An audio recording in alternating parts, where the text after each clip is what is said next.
Welcome back. In focus हैं senior सहाफ़ी और तज्ज़िया निगार हफीजुल्लाह न्याज़ी। न्याज़ी साहब, अब देखिए ना, एक गिलगित बल्तिस्तान में इंतखाबात हुए, आपने देखा कि बिलावल भुट्टो ज़रदारी साहब ने किस तरह से बजट से कबल ये बावर कराने की कोशिश की कि he wants to make that government. Noon League भी कहती रही कि जी हमने तो कह दिया, फिर वो मामला जो है हल हो गए। अब आते हैं आज़ाद कश्मीर इलेक्शन के हवाले से। IPP पर जिस तरह से अब एक मज़ीद रिस्पॉन्सिबिलिटीज़ डाली जा रही हैं, GB में भी डाली गई और आज़ाद कश्मीर में भी हम देख रहे हैं डाली जा रही है, तो क्या आप इसको PTI की तरह एक ग्रुप ही अभी समझ रहे हैं या फ्यूचर में एक किंग्स पार्टी की शक्ल देख रहे हैं इसको भी? आपने 88 तरमीम का सुना था ना जी, और आपने रोजाना आपका काम है करंट अफेयर्स के ऊपर बात करना, तो उस वक्त आपने नोटिस लिया होगा कि तहरीक मुस्लिम नून या पीपल्स पार्टी की जो हुकूमत के साथ जो हमदर्दी थी, लगता था कि दरार पड़ गई है और तकारीर भी ऐसी हो रही थी। फिर एकदम क्या हुआ कि सारे चीज शक्ल हो गए। तो मेरा तो तब से ये अंदाजा था और शायद कई प्रोग्रामों में मैंने बरमला इजहार किया था कि GB भी PPP को देंगे और शायद कश्मीर भी देंगे। लेकिन देखिए, ये कोई अच्छा सुकून नहीं है कि आप 28 तरमीम को टालने के लिए आप पेमेंट करें।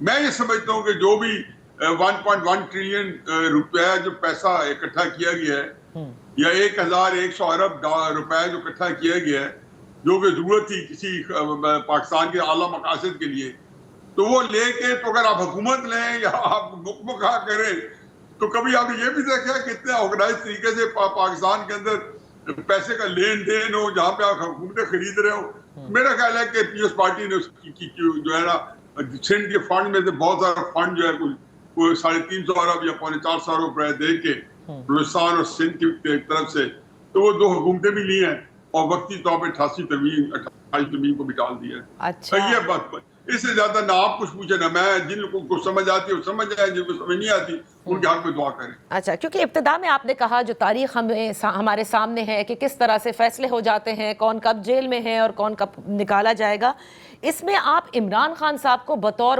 अगर एक सियासतदान, एक सियासी जमात का लीडर देखें, तो उस पर आपका क्या तज्जिया होगा? क्या यही तारीख में भी आपने देखा है भुट्टो साहब के बाद कि जेल जाने के बाद रास्ता नहीं निकालने के लिए तैयार, या आप समझते हैं वो रास्ते ऑफर ही नहीं हुए, वरना वो भी शायद रास्ता निकाल लेते? आपके पास हैं 3-4 मिनट इस सवाल का जवाब देने के लिए? जी जी बिल्कुल जी जी। अच्छा, दो बातें ज़हन में रखें। पहली बात तो यह है कि इमरान खान साहब का जो इम्पोर्टेंस है वो ये है कि उनकी सियासत पाकिस्तान में मकबूल है। अगर है तो इम्पोर्टेंट है, अगर नहीं है तो नहीं है। और अगर इम्पोर्टेंट है तो फिर आप वो कहते हैं ना कि पूरे दिले यज़्दा में कांटे की तरह खटकते रहेंगे। अब इमरान खान का इलाज एक ही था। मैं बड़ी एक कैलेस स्टेटमेंट दे रहा हूँ कि उनको फौरन भुट्टो साहब की तरह मार दिया जाता। वो भी आप जो है टाइम चला गया। 9 मई के बाद हो सकता है कि कोई अगर अकल के साथ काम लिया जाता और लूट सलम ना हो तो अल्लाह ताला इमरान खान को लंबी जिंदगी दे, उम्र खिदर अता करे। अब जेल जो है इमरान खान साहब को कुछ नहीं बिगाड़ सकती। अब अगर इमरान खान की वजह नहीं है कि इमरान खान को इंटाइज करेंगे। असल मसला ये है कि आप पाकिस्तान के अंदर कराची से लेके GB कश्मीर, आप पहली दफा नादिया, मेरे तजर्बे का, मेरा क्योंकि प्रैक्टिकली मैं पिछले 60 साल से वर्दी में हूँ, सियासी वर्दी में हूँ, और इसके अंदर स्टूडेंट एक्टिविस्ट से लेके अब तक मैं इसके अंदर मेरा अमल दखल रहा है। यकीन जानो कि कोई सियासतदान जो है, मैं अगर कहूँ ना बशमूल कायदे आज़म, बलूचिस्तान के देहातों में हमें सपोर्ट मिली है उनके वडेरों से, नवाबों के जरिए। चाहे भुट्टो साहब ने हुकूमत बनाई है, चाहे नवाज शरीफ साहब ने बनाई है, चाहे पाकिस्तान के साथ बलूचिस्तान जो है शान और कलात वगैरह ने मुकमका किया। सिंध के अंदर भी यही था। ये पहली दफा है कि आप जाके सर्वे कराएंगे बलूचिस्तान के देहातों में इमरान खान साहब की सपोर्ट मौजूद है। सिंध के देहातों में जहाँ पे वडेरों का वडेरा शाही इमरान खान साहब की सपोर्ट मौजूद है। ये एक लिहाज से अच्छा शकून हो सकता था कि एक दो फिर आपके पास एक ऐसा लीडर आ गया। मैं इमरान खान के लिए मेरे दिल में कोई एक थोड़े सी भी हमदर्दी के जज्बात नहीं है। लेकिन मैं नाक़िद रहे हमेशा, लेकिन आप बहुत बड़ी बात कह रहे हैं।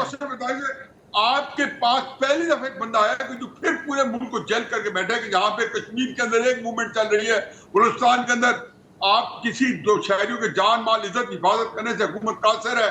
کے پی کے اندر قاصر ہے. کوئٹہ آپ کے ساتھ آپ کے سامنے لاہور شہر کے اندر آپ کے سیکورٹی ایجنسی کے دفتر دیکھ لیں, آئی جی کا دفتر آفس دیکھ لیں, یقین جانو کہ 20-25 فٹ کی بڑی بڑی فصیلیں بنی ہوئی ہیں, سارے مقید ہیں, سارے جیلوں میں بند ہیں. تو ایک لیڈر آیا جو دوبارہ ایک فیڈریشن کے اندر اس کی ساکھ ہے.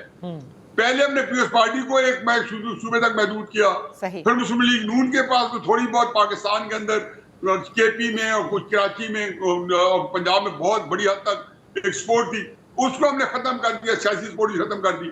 اب آپ کے پاس سیاسی سپورٹ رکھنے والا ایک ہی بندہ ہے, اس کا نام عمران خان ہے. آپ کچھ کریں یا نہ کریں, بندے جو ہے نا سیاستدانوں کی میں بات نہیں کر رہا ہوں, میں جو غیر سیاسی بندے جو کہ پاکستان کو بنانا ہے, یقین جانے کہ ان کے ذہن میں نفساتی طور پہ ان کے اعصاب پہ سوار ہے. جب بھی ان کو اپنے فرصت کے اوقات ملیں گے مصروف زندگی میں سے, وہ جو جس کو کہنے کہ علیحدہ ہوں گے, ان کو یہ احساس ہوگا کہ پاکستان کا عام آدمی جو ہے وہ ان کے بارے میں اچھے جذبات نہیں رکھتا. اور یہ میرا خیال ہے کہ ایک سہانے روح ہے, ایک بڑی ایک مشکل صورتحال ہے کہ جس کے اندر آپ کے پبلک جو ہے وہ اپنے اداروں پہ, سپریم کورٹ پہ, کسی اور ادارے کے اوپر ان کے بارے میں ڈیوائیڈڈ ہو, ان کے بارے میں ان کی کوئی, اور وہ انجوائے نہ کریں. جیسے میں نے انجوائے کیا انڈیا کے خلاف جنگ کو, میں نے انجوائے کیا ایران کے خلاف رول کو, اگر پورا پاکستان انجوائے نہیں کر رہا تو یہ لمحہ فکریہ ہے.